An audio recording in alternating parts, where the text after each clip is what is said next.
किसान का सपना।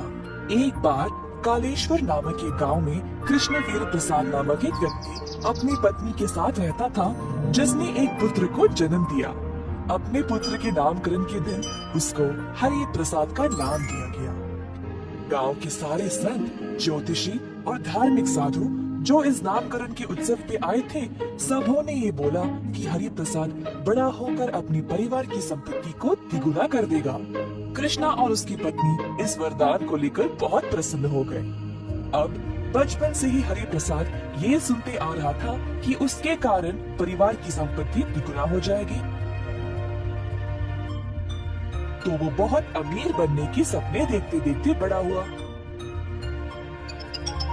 उसकी इच्छा थी कि वो कई जमीनों का मालिक बनेगा और भूरी भूरी पैसे कमाएगा। हरि प्रसाद 21 साल का हो गया जब उसके पिता ने घर और कारोबार की सारी जिम्मेदारी उस पर सौंप दी और उसका विवाह भी करवा दिया। काम की जिम्मेदारी लेने के बाद वह आलसी बन गया। फसल की देख रेख करने के बजाय वह खेत में आराम करता था, दोस्तों के साथ गप्पे मारते हुए। इसी तरह दिन बीत गए और अंत में सब खराब हो गया। कृष्णवीर प्रसाद ने ये देखा और अपने बेटे को बुलाया। हरि प्रसाद, मुझे लगा तुम उत्तम रूप से अपनी जिम्मेदारी निभाओगे और घर गृहस्थी अच्छे से संभालोगे। मैंने तुम पे विश्वास किया कि तुम मेरा नाम रखोगे, पर तुमने तो सब बर्बाद कर दिया। मुझे बहुत दुख है इस बात का। पिताजी, आप सब लोगों ने ये तो कहा था कि मेरे जन्म की वजह से इस परिवार की संपत्ति द्विगुना हो जाएगी। मैंने ना आपका नाम खराब किया ना कुछ। मैं तो हर रोज समय पे खेत पे भी जाता हूँ। ओह मेरा भोला बेटा, अगर तुम दिल और दिमाग लगाकर काम करोगे तभी हमारी अच्छी फसल उगेगी ना। अगर तुम केवल खेत पर जाकर कुछ भी नहीं करोगे तो फायदा कहाँ से आएगा। अगर तुम ऐसे ही करते गए तो हमारा पैसा, खाना, धन सब खत्म हो जाएगा।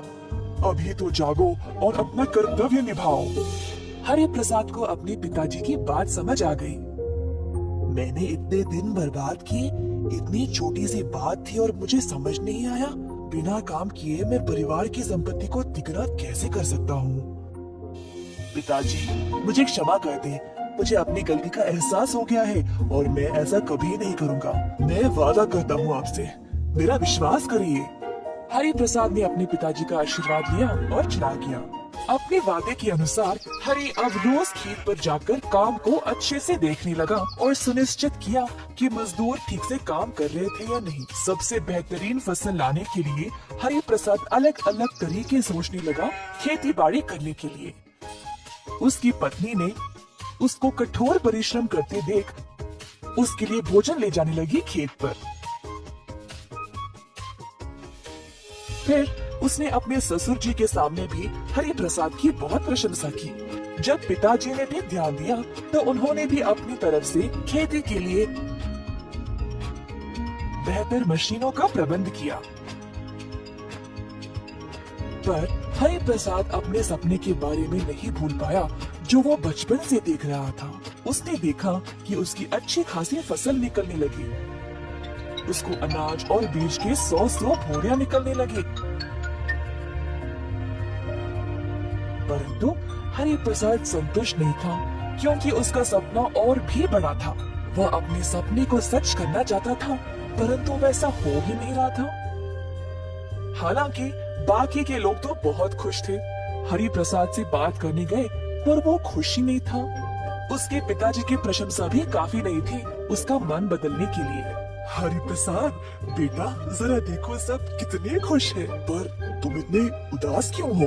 पिताजी, मैं अभी भी संतुष्ट नहीं हूँ। मेरा सपना कुछ अलग था, इससे भी बड़ा। मैं खुश हो ही नहीं। हरि प्रसाद, जितना भी हमारे पास है उससे हम सब खुश हैं। तुम कुछ ज्यादा ही प्राप्त करना चाह रहे हो। हमारी फसल बहुत अच्छी है अभी। अपनी उम्मीदें इतना भी मत बढ़ाओ, नहीं तो जो है उसको भी खो दोगे। परंतु हरि प्रसाद वैसा ही रहा। वह और धन कमाने की कोशिश करता गया और 10 गुण ज्यादा धनवान भी बन गया। सबको दिख रहा था कि हरि प्रसाद ने अपने सपने को पूरा किया था, पर इस बात का एहसास खुद हरि प्रसाद को ही नहीं था। अब क्योंकि वह अपनी कमाई से खुश नहीं था, वह अपने परिवार के साथ कभी भी समय बिता नहीं पाया और जीवन भर असंतुष्ट ही रहा।